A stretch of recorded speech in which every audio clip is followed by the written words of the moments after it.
सब देखने और सुनने वालों को मोहब्बत भरा सलाम। आलमी हालात पे बातचीत करेंगे। सबसे पहले बात करेंगे हसीना वाजिद की। हसीना वाजिद इस वक्त हिंदुस्तान में है और अमेरिका ने उसका जो वीज़ा लगा हुआ था वो भी कैंसिल कर दिया। और ये भी आपको मैं बता देता हूँ कि इंग्लैंड सियासी पनाह के लिए दरख्वास्त दी जा रही है, मगर जो भी ममालिक हैं जहाँ पे सियासी पनाह ली जाती है उसके दो तरीके होते हैं। या तो आप वहीं पे जो मकामी यूएनओ का ऑफिस है वहाँ पे आप सियासी पनाह की दरख्वास्त दें, वो एक लंबे अरसे के बाद आपकी सुनी जाएगी। या दूसरा होता है कि पहले आप जिस मुल्क में सियासी पनाह लेना चाहते हैं या ले रहे हैं उस मुल्क में आपको पहुँचना होगा। इस पर यह सवाल नहीं कि आप वीज़ा लेके आए हैं या गैर कानूनी तौर पे वहाँ पे पहुँचे हैं, फिर उस मुल्क में जाकर आप सियासी पनाह की दरख्वास्त दे सकते हैं। उसके बाद वहाँ की जो भी अदालतें हैं उन्होंने फैसला करना है कि आप इसके हकदार हैं या नहीं हैं। दूसरी जो बात है वो ये है जी कि हसीना वाजिद को जो बार है सुप्रीम कोर्ट की बांग्लादेश की, उन्होंने कहा कि हिंदुस्तान को कैसे वापस भेजा जाए, इस पर मुकदमा चलेंगे।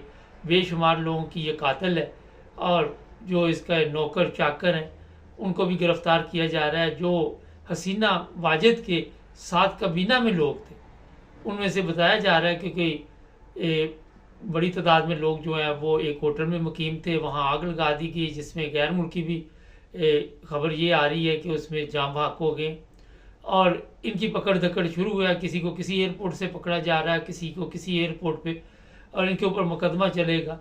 और मुकदमे के एंड पे अभी आपको मैं बता देता हूँ कि ऐसी सज़ा दी जाएगी कि दोबारा ये दुनिया शायद ना देख सके। नाज़रीन, और जो चीज़ें हैं वो ये जनाब चल रही हैं इस वक्त बांग्लादेश में कि हालात जो हैं वो कंट्रोल से अभी तक बाहर है और वहाँ पे लूट मार जलाओ गिराओ का सिलसिला अभी तक जारी है।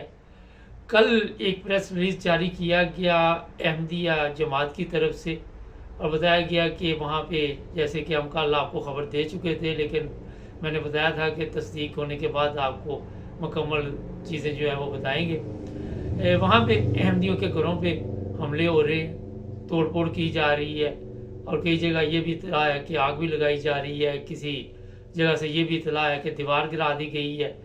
और ये आपको बता देते कि आज भी यही हमारे पास अभी जो ताज़ा इतला है कि कोई कमी पेशी नहीं हो रही। किसी को अभी तक कोई पता नहीं क्या हालात है, कितने लोग जो है वो इसमें नुकसान उठा चुके हैं। ये तो ज़ाहिर है वहाँ पे खलबली मची हुई है। किसी का अभी तक मुकम्मल तौर पर ये इल्म नहीं है कि उसके साथ क्या हो रहा है। ये मुख्तलिफ जो चीज़ें थी वो मैंने आपको बताई है। इसके अलावा जनाब इंग्लैंड में जो हालात हैं इस पर बड़े मसाइल बनते जा रहे। जो मुसलमान ख़वातीन हैं उनके मतलब इस तरह की खबरें भी चल रही हैं। इक्का दुक्का ऐसे वाक़यात भी हुए हैं जिन्होंने पर्दा किया हुआ था तो उनके ऊपर कोई ऐसी चीज़ फेंकी गई है। तो बड़ी एहतियात की ज़रूरत है। जो लोग भी इंग्लैंड में रहते हैं आहिस्ता आहिस्ता ये हंगामे जो है ये तेज़ी इख्तियार करते जा रहे और कई लोगों को सज़ा हुई, नई जेलें बनाने की इतला भी है। लोगों की पकड़ दकड़ भी जारी है और उनको वहाँ पे बंद किया जा रहा है। जो लोग बड़े टार्जन बनकर लोगों के ऊपर हमले कर रहे थे, लोगों की दुकानें लूट रहे थे, जो भी कर रहे थे, वहाँ अदालतों में अब रो रहे थे। उनके इतला मिली कि रो रहे हैं कि हमें माफ़ कर दिया जाए, हमारे से गलती हुई है। और जो मसाजिद हैं कई इलाके से ये इतला है कि पाकिस्तानी वहाँ पे पहरा खुद दे रहे हैं और खुद हिफाजत कर रहे हैं। पुलिस मुकम्मल तौर पर यहाँ पे तावन कर रही है। वज़ीर आज़म बार बार ऐलान कर रहे हैं कि ऐसे तमाम अफराद जो ऐसे वाक़यात में मुलव्वस होंगे उनको सज़ा मिलेगी जो कवानीन है इंग्लैंड के उसके मुताबिक। लेकिन अभी तक कोई ठंड प्रोग्राम नहीं हुआ, इसमें इजाफा होता जा रहा है। नाज़रीन, इंग्लैंड में कुछ लोग सोशल मीडिया पे इस तरह की अफवाहें भी छोड़ रहे हैं कि यहाँ रहना मुश्किल हो गया है, हमें पाकिस्तान चला जाना चाहिए। तो चले जाओ पाकिस्तान तो आपका अपना मुल्क है, तो वहाँ जाने से आपको किसने रोका हुआ है? तो ये सोशल मीडिया पे जो लोग इस तरह, उनको भी हाथ हौला रखना चाहिए। इतनी लंबी लंबी ना छोड़नी चाहिए। ना तो आप लोगों की ये औकात है कि आप जाके पाकिस्तान में रहें, ना आप पाकिस्तान में रहेंगे। तो इस तरह की बातें करके यहाँ पे मेरा ख्याल है लोगों में कोई खलबली ना मचाएं। यहीं पे आपने रहना है, यहीं पे आपकी ज़िंदगी गुजरनी है, आपके बच्चों ने भी यहीं बड़े होना है। और ये भी आपको बता दें कि बच्चों को अकेले बाहर ना भेजें। बड़ी एहतियात की ज़रूरत है। वैसे भी हिफाजत खुद करनी चाहिए अपने बच्चों की, और किसी तरह भी कानून को हाथ में इंग्लैंड में ना ले, क्योंकि पहले भी आपको पता है कि एक गलत खबर चलाने की वजह से ये सारा कुछ हुआ। और आप अगर कोई ऐसा काम करते हैं तो फिर आप भी ज़ाहिर है कोई ना कोई जुर्म कर बैठेगी और उसकी सज़ा मिलेगी। कोशिश करें जो पाकिस्तानी हमारे प्रोग्राम देखते हैं वो पुरअमन रहें, और ऐसे हालात जहाँ पे भी देखें वहाँ से दूर रहें। पुलिस हर तरह कोशिश कर रही है, लेकिन हो सकता है आने वाले दिनों में, वीकेंड में, ये जो हालात है और ख़राब हो जाए। और मुसलमानों के ख़िलाफ़ ये जो इस वक्त नफ़रत की फ़ज़ा चल रही है, कब तक इस पर कंट्रोल किया जाएगा, अभी वक्त लगेगा, लेकिन हो जाएगा। मिलिट्री को भी कॉल की गई है, हर तरह कोशिश कर रही है, क्योंकि यहाँ पे गवर्नमेंट की जिम्मेदारी है कि कोई भी मसाजिद हो, कोई भी इबादत गाह हो, उसकी हिफाजत करनी उन्होंने जिम्मेदारी ली हुई है। तो वो जनाब मुकम्मल तौर पर जो गवर्नमेंट है वो पूरी तरह लोगों की मदद कर रही है, पुलिस मदद कर रही है, अपनी जान पे खेल के मदद कर रही है। वज़ीर आज़म भी आके बार बार यही बता रहे हैं कि हम जल्द इन हालात को कंट्रोल कर लेंगे। नहीं, पाकिस्तान की अगर बात करें तो पाकिस्तान में इस वक्त हालात ऐसे है जनाब कि वहाँ पे जो सबसे बड़ा प्रॉब्लम है, बांग्लादेश में तब्दीली के बाद बेशुमार लोगों के ऐसे बयान आ रहे हैं।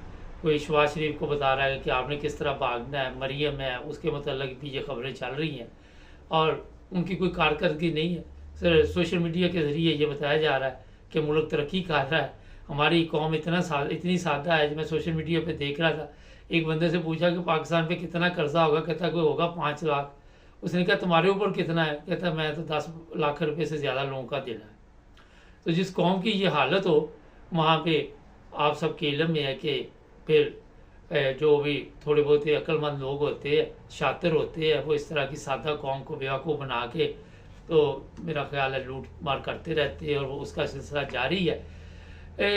जो बातें आर्मी की तरफ से आ रही हैं वो भी यही है, जिस तरह बांग्लादेश में था कि किसी को दहशतगर्द करार दे देते हैं, किसी को पकड़ लो, किसी को उठा लो सिविल कपड़ों में।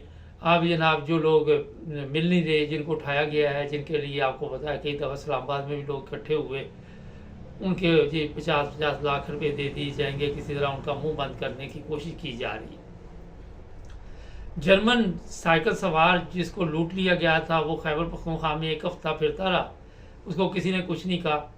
वो लाहौर में ज़ाहिर है पैसों से भी गया, मोबाइल गया, हर चीज़ गई। फिर पुलिस वालों को फ़ोन किया, पुलिस वालों ने कहा कोई डाले शाले लगाओ, फिर तुम्हारी FIR दर्ज करे। उन 4 पुलिस वालों को गिरफ्तार किया गया है। उस जर्मन को 5 लाख रुपए दिए गए हैं, पता नहीं चेक दिया, कैश भी हो, जैसे कैश नज़र आ रहा था वैसे, तो उनको पता था हमारे चेक तो कैश नहीं होते, तो नगद दिया गया। और जर्मन से आने ये कहा कि किसी मुल्क में भी डाकू होते हैं, मगर उस बेचारे को नहीं पता कि यहाँ तो ऊपर भी डाकू, नीचे भी डाकू, दाएं भी डाकू, बाएं भी डाकू, हर तरफ डाकू, डाकुओं का राज। न तो ईरान के मतलब आपको बता देते हैं कि ईरान की तरफ से जो हमला है, अभी भी ये बताया जा रहा है कि किसी वक्त भी ये हमला हो सकता है। रूस ने बड़ी मदद की है ईरान की, ईरान को हर तरह की मदद कर रहा है और भारी असला वहाँ पर पहुँचा दिया गया है।